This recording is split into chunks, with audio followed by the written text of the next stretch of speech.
What up, guys? It's your boy Quake, and as you can tell by the video title, we're about to get in another hip-hop history lesson. You guys seem to like the last video, so might as well come back to back with another one. And this one is very interesting to me because this guy has been very overlooked, and just because I think it's mainly because the youth doesn't really know too much about him. People who are born in the 2000s probably. Me, I was born in the 90s, so I know somewhat about it, but not too much as well. And this guy's really changed the whole blueprint and how business is done in hip-hop. A lot of people have ventured off to other things because of this guy. And this guy that I'm talking about is Master P. If you don't know who he is, he's a hip-hop artist that rose to fame in the mid-1990s. And what this guy has done is incredible. He sold 75 million records from his own record label, all independently, which is insane to sell 75 million records with no major label pushing you at all. See, the South niggas took care of me, right? Yeah. When I left Death Row Records, I was in a little bit of limbo because, you know, niggas from there didn't really like me too much, and I had to try to figure out how to get back on my feet. Master P was a real nigga that put his loving arms around me and showed me business. I knew the creative side, but he showed me business. If it wasn't for No Limit, it wouldn't be no money in rap.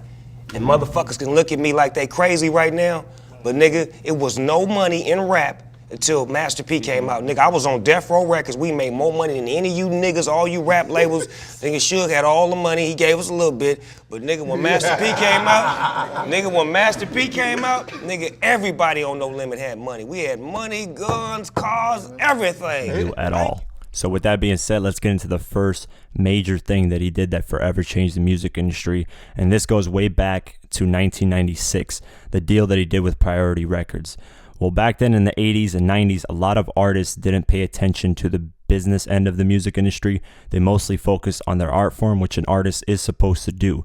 But Master P took notice that a lot of artists weren't getting money for their deals. They were getting possibly 10% a cut of each song they sold or album that they sold. And Master P wasn't sitting well with this because a lot of the hustle that he did was independent. He was going city to city, selling CDs out of his trunk, and didn't want people getting a cut of the money that he was working so hard to get. So what he did was look up who had the best deal in the music industry at that time. And at that time, it was Michael Jackson. But it wasn't a distribution deal. It was a totally different deal. So he had to find out a way to do it where it was a distribution deal. So what he did was go in the library, ask who Michael Jackson's lawyer was, or at least do the research, and got in contact with Michael Jackson's lawyer. And the lawyer said to give up $25,000 so he could possibly help him with his distribution deal with Priority Records. And then the lawyer came with him and did the deal with Priority Records where it was an 80-20 split, which means that they would distribute all the copies that he needed. So make copies of the album, put them in stores and all of that, but they only get 20% cut of the sales of the album because he would do the marketing and promoting for the album. And this was never done before. Back then, artists, like I said, would just sign and they wouldn't do any promotion. They wouldn't focus on the business end. So Master P had a bunch of money stacked up already from his No Limits retail store and decided to take all that money and put it towards marketing and promotion. And they would give him the figures. They would be like, you would need $200,000 for this, $300,000 for this. And he would put up the money. And this was genius because the label, when they did the deal, they thought Master P wasn't going to sell a lot of records. They probably expected him to sell 10,000 or 20,000 records. Now, keep in mind, Master P owned all the masters to his music, and on top of that, owned 80% of whatever sales were being made. So now you got to think about it. When he dropped his first debut album with Priority Records, it was Ice Cream Man. And because of all the hustling he did, city to city, state to state, pushing the album out of his trunk, performing, going on BET, going on VH1, putting up the money to promote it on radio, promote it on TV, all that stuff, he put up the money himself. So the album eventually ended up going gold. That's 500,000 copies sold. And at that time, CDs were going probably for $19 a pop. So you do the math, he walked away with a lot of money and owned all of his music. And obviously this was frustrating for Priority Records because they did not see this coming at all. So what they did was in the future, when he started selling more and more records, they started charging him for marketing and promotion. And Master P was getting pissed off because he was like, I was doing all the work, all the groundwork. I was putting my money up. I was going city to city, state to state, promoting my music. So how are you guys going to charge me $300,000, $200,000, or $100,000 here and there and say that you guys were putting money behind on radio stations and stuff like that? Let me tell y'all something that was crazy, right? I was with Universal at one time. It was me, Nelly, Baby, and Puffy all on this label at the same time, and we all had a record coming out. The same time. So let me tell you what happened, right? And I try to tell these boys this, what was going on, but you know, they was like, P, man, you know, they got this and we got that or whatever. So I said, look, we all got a record coming out. I know my record hot in the South and it's gonna take from there. So I said, they told me at the label that it was gonna cost us $2 million to promote my record. So, and I'm looking at Chuck, I'm saying $2 million to promote my record. Man, I started out selling my records at the trunk of my car, and I got records out there, people, but I got an audience. So, and I asked Babe, I said, man, how much they charge you to promote your record? We never thought about it. I said, man, they charged me $2 million. So I called Puff, I said, Puff, how much they charge? $2 million to promote this record. Then I said, Nell, how much? So I said, who is taking our records to the radio station? It was one guy. So you know me, I'm from the street. I'm like, dog, look, okay, you told me $2 million to promote my records. So I figured like this here, you get 500 from him, 500 from me, because the same guy is flying to the radio, so we got the record. So I asked him, I said, no. I'ma just give you your money back, but that's between, nah, man. So I'm telling them, I said, man, how many plane tickets you taking to go promote my record? You know, because you promote their record at the same time. Can you just bring them my record when you go in there? You know, I like to save, I'm trying to save some money. So the guy, it don't work like that.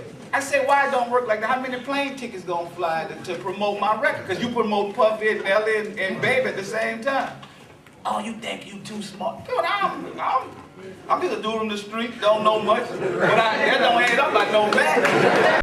And he knew that Priority Records was frustrated about the 80-20 split deal and that they weren't getting a lot of money, so they had to recoup by charging him for marketing and promotion when really they did nothing to market and promote.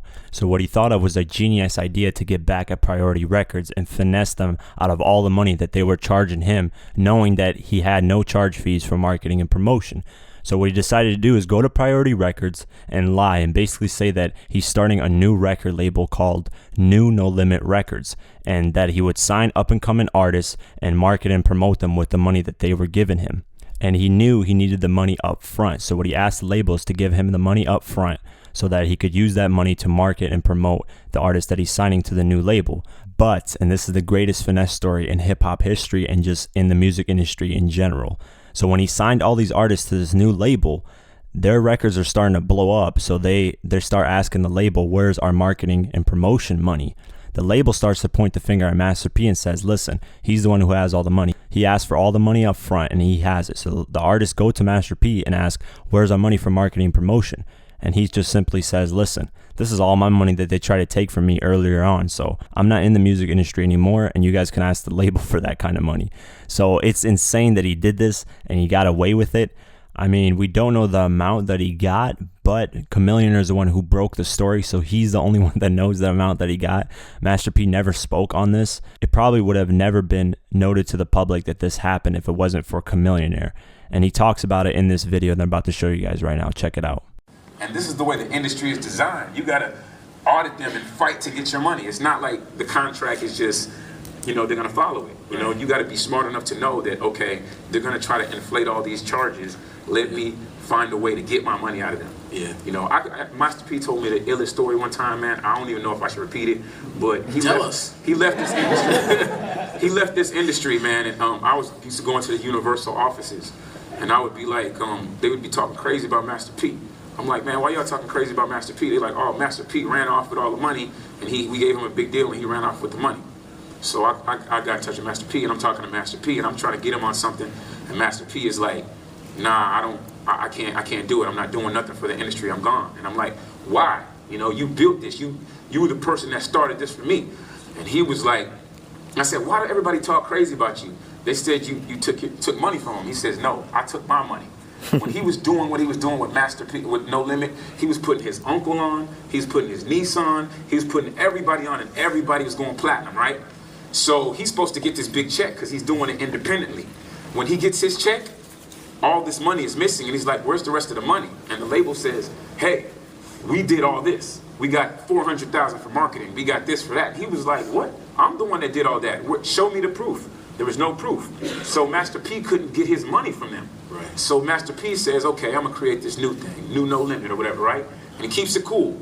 He's like, hey, I want to do this big deal. I'm going to do all the videos. I'm going to do all this stuff for all the artists. And the label says, okay. They give him a big, he says, I want the money up front, though. So I'm not going to say how much they gave him, but they gave him a whole lot of money. And he took the money. So now the artists start blowing up, and they go to Universal like, it's time to do the video. And they say, no, we gave Master P all the money. Go get him to do the video. So they run to Master P. And they say, hey, P, the label told me that you got the money for my video, my budget, and he says, no, I got my money. Right? So he found a way to get his money back from Universal. Right. And then he was like, I'm out. And he cashed out, and he left the industry. And to me, I was like, man, that's the most genius thing ever. So if it wasn't for Master P, a lot of artists wouldn't be owning the rights to their music or going the independent route. I mean, that's why you see a lot of independent artists now, from Chance the Rapper to Tech Nine, to Hobson, to a bunch of people who are just going on the independent route and knowing that a distribution deal is better than having a label own your music completely and get a huge percentage cut of whatever sales that you make. Another thing that Master P did that forever changed the music industry was he thought of himself as a brand and not just an artist. So back then, a lot of artists would just focus, like I said, on the music part. They didn't care about getting involved with other brands or doing a lot of business deals with brands. And at the time, Jay-Z wasn't big, Diddy wasn't really that big or focusing on that either. And Master P took things into his own hands. By being independent, he funded his own brands that he was looking to venture out to. So he created No Limit Films, No Limit Communications, No Limit Everything. Basically, everything was no limit and venturing off to a bunch of different avenues where he can make profit and money from. He was also the first artist to make independent films that he funded by himself completely. And this was genius because what he would do was cross-promote. He would create a soundtrack for the movie and he would package them together. So if somebody saw the movie, they would get the soundtrack. And if somebody bought the soundtrack, they would get the movie. And this would promote both and eventually help him sell a lot more records. And to expand his brand, he also decided to play for the NBA. Now, he didn't play in the actual regular season, but he did play for 2 teams for the preseason. In 1998, he played for the Charlotte Hornets, and in 1999, he played for the Toronto Raptors. Now, both of these were preseason, so they weren't actually in-game and on TV, but this was the first time a rapper ever played for the NBA. And this helped his brand a lot because he got involved in so many things that people knew him, not just inside of music, but outside of music. He got involved into Foot Locker retails. He got involved into real estate, television production, telecommunications, all kinds of things to just expand his portfolio and diversify it. So a lot of artists took this blueprint and started doing all kinds of other things too, even if it wasn't involved in music.